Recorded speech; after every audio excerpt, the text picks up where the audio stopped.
অন্যরা তো মানে পানি ডুবে গেলে পরিবারে আত্মীয় স্বজনের বাসায় যেতে পারে, কিন্তু আমরা তো এরকম যাইতে পারতেছি না। আমরা তো শুধু অনাথ আশ্রমে থাকি। 500 অনাথ শিশু আছে এখানে। দৈনিক যে খাবার 3 বেলা খাবার কষ্ট হচ্ছে, থাকার কষ্ট হচ্ছে, চলাফেরা কষ্ট হচ্ছে। এখানে চতুর্দিকে থই থই পানি।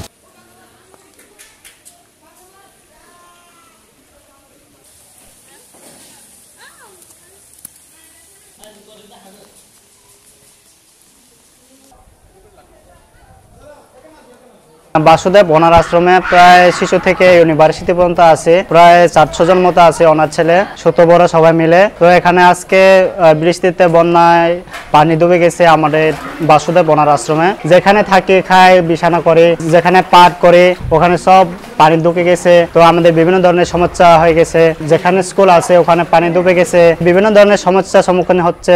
অন্যরা তো মানে পানি ডুবে গেলে অন্যের বাড়িতে অন্যের মানে পরিবারে আত্মীয় স্বজনের বাসায় যেতে পারে, কিন্তু আমরা তো এরকম যাইতে পারতেছি না। আমরা তো শুধু অনাথ আশ্রমে থাকি। এত বৃষ্টিতে মানে এত পানিতে আমরা থাকতে হচ্ছে সবাই মিলে, খুব কষ্ট হচ্ছে। সেজন্য আপনারা একটু আমাদের জন্য আক্ষেপ করবেন, বন্যা থেকে আমরা রক্ষা পাই। সেজন্য আপনারা একটু সাহায্য সহযোগিতা করবেন আমাদের যা পারেন।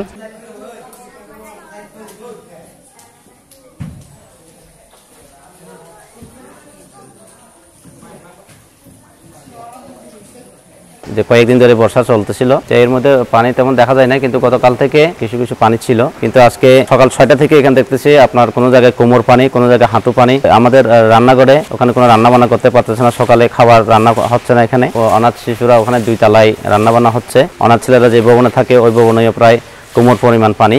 স্কুল আছে পড়ালেখা করে, সেখানেও কোমর পরিমাণ পানি। চতুর্দিকে পানি। এখানে পানির জন্য এখানে অনেক কষ্টে আছে ছেলেরা, থাকার জায়গা হচ্ছে না, ঠিক মতো থাকতে পারতেছে না। এখানে চতুর্দিকে থই থই পানি। এখানে কিছুক্ষণ আগে প্রায় আপনার হাঁটু পরিমাণ পানি ছিল। বাসুদেব অনাথ আশ্রমে 511 জন অনাথ শিশু আছে এখানে, শিশু শ্রেণী থেকে বিশ্ববিদ্যালয় পর্যন্ত। অসহায় এই ছেলেদের জন্য এই বর্তমান যে পরিস্থিতি, একথা চিন্তা করে আপনারা যেভাবে পারেন একটু এই অসহায় অনাথদের পাশে একটু দাঁড়াবেন।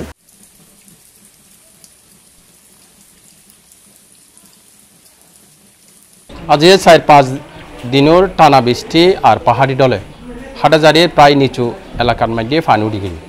যে জায়গার মধ্যে আছি এ নিলে হাটাজারি উপজেলার চিকনদন্দি ইউনিয়নের নন্দীরহাটর বাসুদা অনাথ আশ্রম। এই আশ্রমত প্রায় কোমর পরিমাণ পানি। এই আশ্রমত 400-500 এটা শিক্ষার্থী আছে যারা অনাথ, একেবারে যারা অনাথ তারা এই অনাথ আশ্রমের মধ্যে থাকে।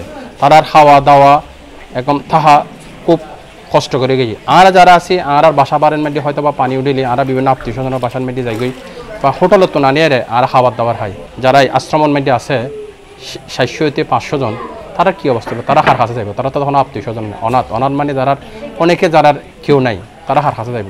তাদের কষ্টর কোনো শেষ সীমানা নাই। দুপুরের হানা প্রায় 5টার দিকে হাইয়ে আর রাতের হানা হতে হাইব এখনও হনো ঠিক নাই। যারা এই আশ্রমেরই পরিচালনা আছে, তারা যারা বিত্তবান আছে তার কাছে অনুরোধ করছে এই আশ্রমের ফলের পাশে থাকি পেলাই, এবং ওনারা জানান এই আশ্রম গান মানুষের সাহায্য সহযোগিতার মাধ্যমে এই আশ্রম গান চলে। এই টানা বৃষ্টি এবং পাহাড়ি ডলের পানি এই আশ্রমের খুব কষ্টকর জীবনযাপন করে।